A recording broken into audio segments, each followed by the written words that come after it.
श्री राम गायत्री मंत्र भगवान राम को समर्पित एक शक्तिशाली दिव्य मंत्र है।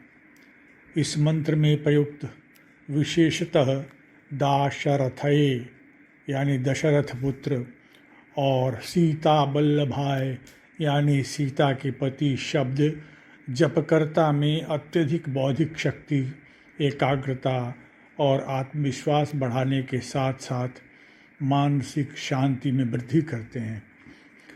मंत्र की मुख्य विशेषताएं हैं। इस मंत्र का जाप मानसिक अशांति और भय को दूर करता है तथा यह मंत्र एकाग्रता और उच्च बौद्धिक शक्ति प्रदान करता है। श्री राम गायत्री मंत्र। ओम दाशरथये विद्महे सीतावल्लभाय धीमहि तन्नो रामः प्रचोदयात्। ओम दाशरथये विद्महे सीतावल्लभाय धीमहि तन्नो रामः प्रचोदयात्। ओम दाशरथये विद्महे सीतावल्लभाय धीमहि तन्नो रामः प्रचोदयात्। ओम दाशरथये विद्महे सीतावल्लभाय धीमहि तन्नो रामः प्रचोदयात्। ओम दाशरथये विद्महे सीतावल्लभाय धीमहि तन्नो रामः प्रचोदयात्।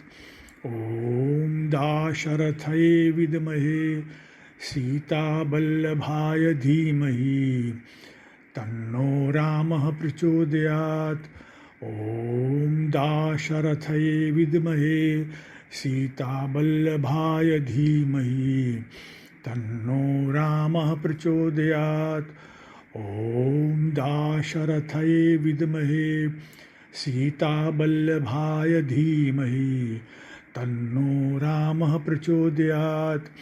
ओम दाशरथये विद्महे सीतावल्लभाय धीमहि तन्नो रामः प्रचोदयात्।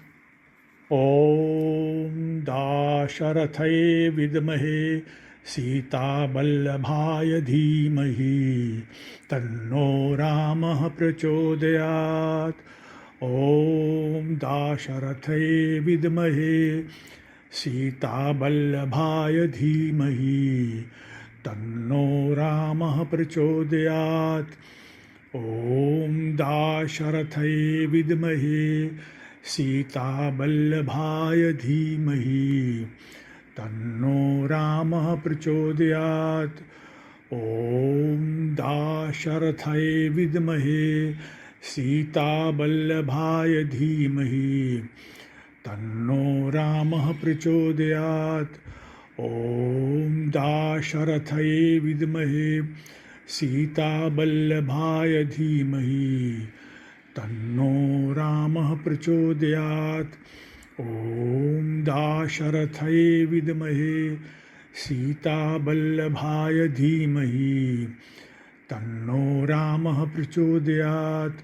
ओम दाशरथये विद्महे सीतावल्लभाय धीमहि तन्नो रामः प्रचोदयात्। ओम दाशरथये विद्महे सीतावल्लभाय धीमहि तन्नो रामः प्रचोदयात्। ओम दाशरथये विद्महे सीतावल्लभाय धीमहि तन्नो रामः प्रचोदयात्। ओम दाशरथये विद्महे सीतावल्लभाय धीमहि तन्नो रामः प्रचोदयात्। ओम दाशरथये विद्महे सीतावल्लभाय धीमहि तन्नो रामः प्रचोदयात्। ओम दाशरथये विद्महे सीतावल्लभाय धीमहि तन्नो रामः प्रचोदयात्। ओम दाशरथये विद्महे सीतावल्लभाय धीमहि तन्नो रामः प्रचोदयात्।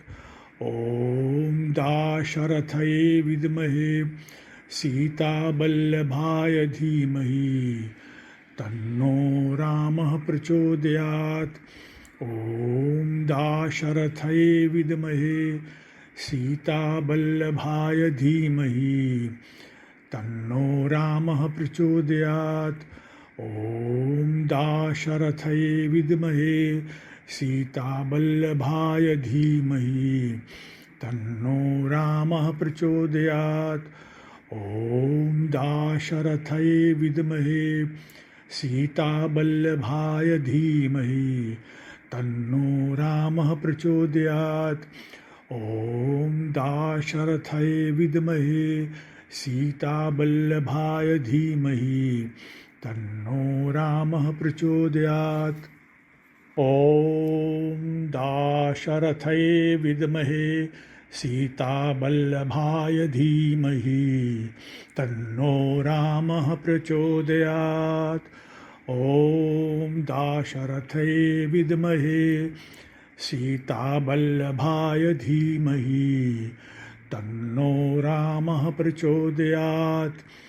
ॐ दाशरथये विद्महे सीतावल्लभाय धीमहि तन्नो रामः प्रचोदयात्। ॐ दाशरथये विद्महे सीतावल्लभाय धीमहि तन्नो रामः प्रचोदयात्। ॐ दाशरथये विद्महे सीतावल्लभाय धीमहि तन्नो रामः प्रचोदयात्। ॐ दाशरथये विद्महे सीतावल्लभाय धीमहि तन्नो रामः प्रचोदयात्।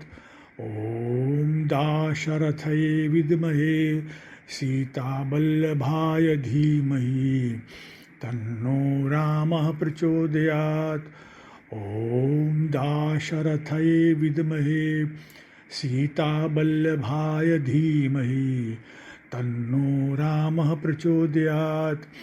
ॐ दाशरथये विद्महे सीतावल्लभाय धीमहि तन्नो रामः प्रचोदयात्। ॐ दाशरथये विद्महे सीतावल्लभाय धीमहि तन्नो रामः प्रचोदयात्। ॐ दाशरथये विद्महे सीतावल्लभाय धीमहि तन्नो रामः प्रचोदयात्।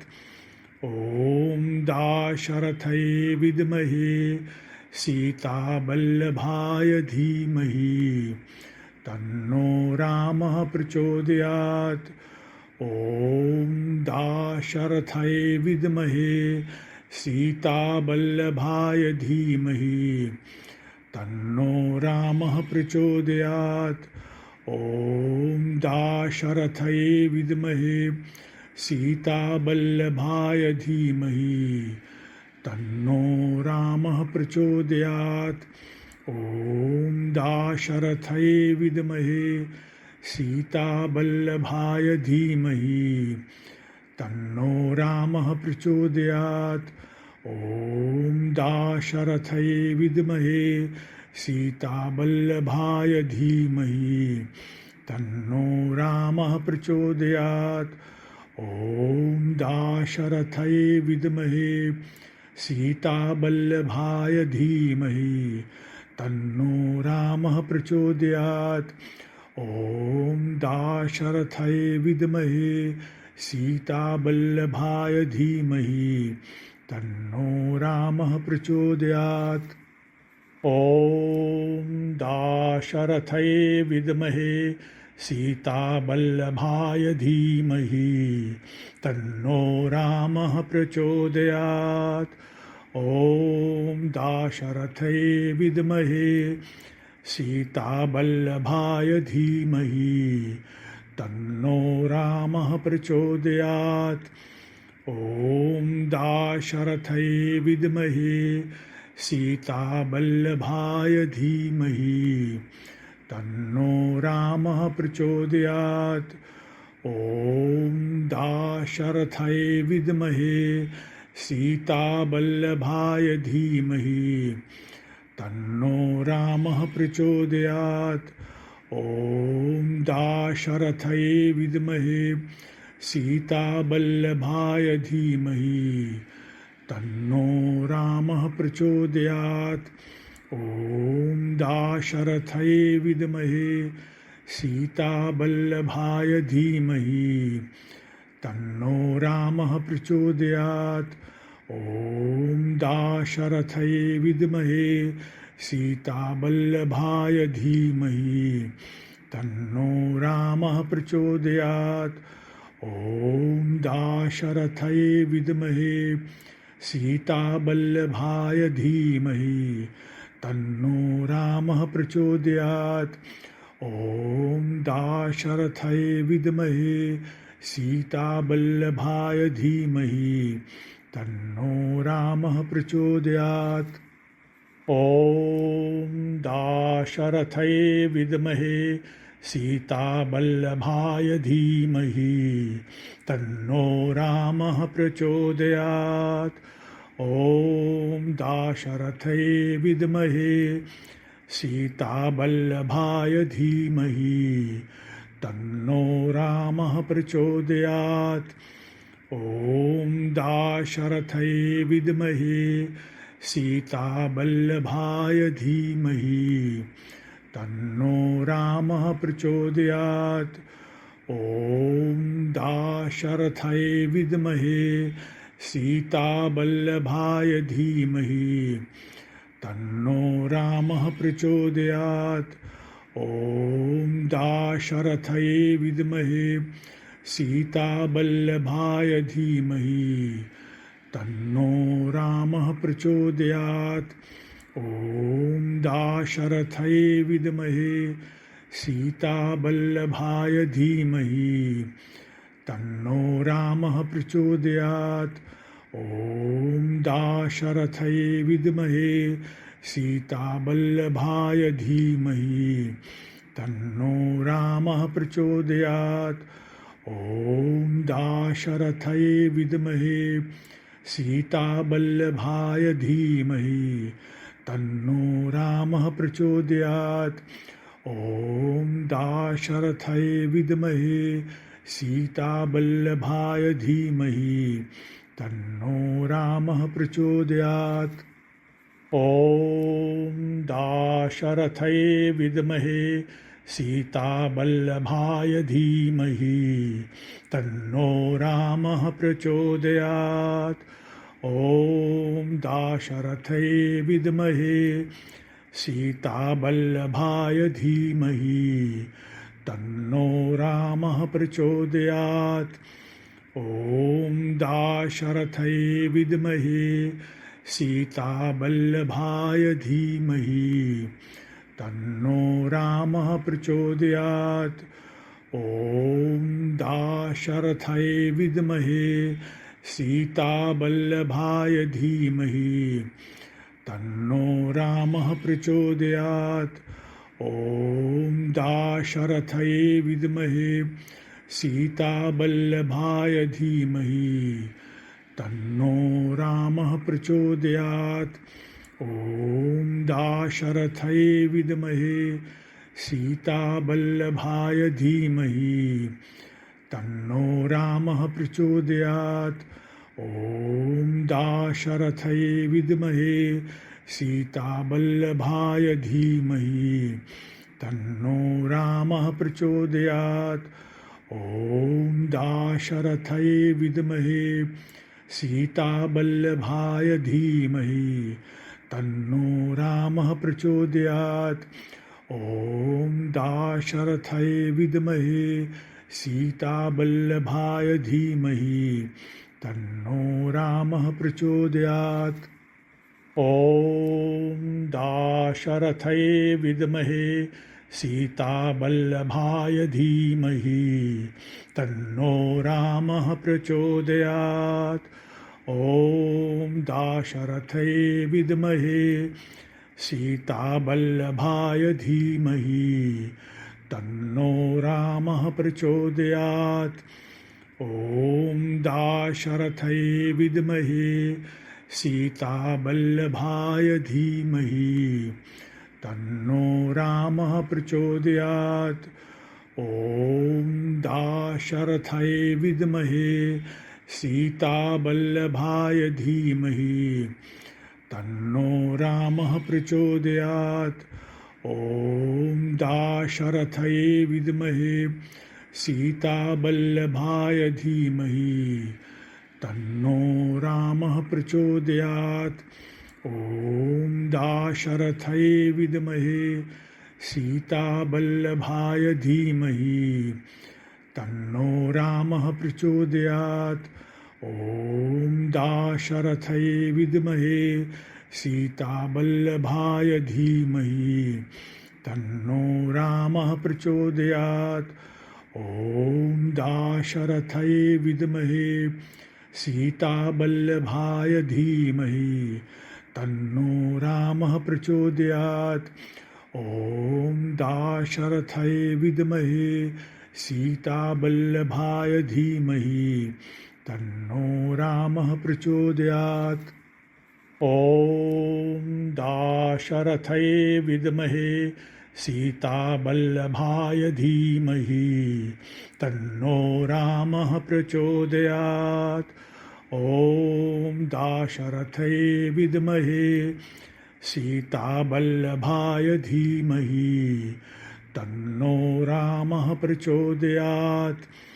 ॐ दाशरथये विद्महे सीतावल्लभाय धीमहि तन्नो रामः प्रचोदयात्।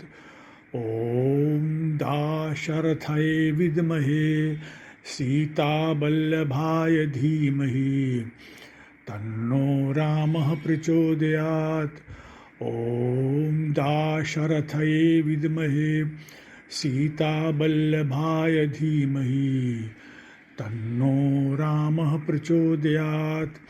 ॐ दाशरथये विद्महे सीतावल्लभाय धीमहि तन्नो रामः प्रचोदयात्। ॐ दाशरथये विद्महे सीतावल्लभाय धीमहि तन्नो रामः प्रचोदयात्। ॐ दाशरथये विद्महे सीतावल्लभाय धीमहि तन्नो रामः प्रचोदयात्। ॐ दाशरथये विद्महे सीतावल्लभाय धीमहि तन्नो रामः प्रचोदयात्। ॐ दाशरथये विद्महे सीतावल्लभाय धीमहि तन्नो रामः प्रचोदयात्। ॐ दाशरथये विद्महे सीतावल्लभाय धीमहि तन्नो रामः प्रचोदयात्। ॐ दाशरथये विद्महे सीतावल्लभाय धीमहि तन्नो रामः प्रचोदयात्। ॐ दाशरथये विद्महे सीतावल्लभाय धीमहि तन्नो रामः प्रचोदयात्। ॐ दाशरथये विद्महे सीतावल्लभाय धीमहि तन्नो रामः प्रचोदयात्। ॐ दाशरथये विद्महे सीतावल्लभाय धीमहि तन्नो रामः प्रचोदयात्। ॐ दाशरथये विद्महे सीतावल्लभाय धीमहि तन्नो रामः प्रचोदयात्। ॐ दाशरथये विद्महे सीतावल्लभाय धीमहि तन्नो रामः प्रचोदयात्। ॐ दाशरथये विद्महे सीतावल्लभाय धीमहि तन्नो रामः प्रचोदयात्। ॐ दाशरथये विद्महे सीतावल्लभाय धीमहि तन्नो रामः प्रचोदयात्। ॐ दाशरथये विद्महे सीतावल्लभाय धीमहि तन्नो रामः प्रचोदयात्। ॐ दाशरथये विद्महे सीतावल्लभाय धीमहि तन्नो रामः प्रचोदयात्। ॐ दाशरथये विद्महे सीतावल्लभाय धीमहि तन्नो रामः प्रचोदयात्। ॐ दाशरथये विद्महे सीतावल्लभाय धीमहि तन्नो रामः प्रचोदयात्। ॐ दाशरथये विद्महे सीतावल्लभाय धीमहि तन्नो रामः प्रचोदयात्। ॐ दाशरथये विद्महे सीतावल्लभाय धीमहि तन्नो रामः प्रचोदयात्। ॐ दाशरथये विद्महे सीतावल्लभाय धीमहि तन्नो रामः प्रचोदयात्। ॐ दाशरथये विद्महे सीतावल्लभाय धीमहि तन्नो रामः प्रचोदयात्।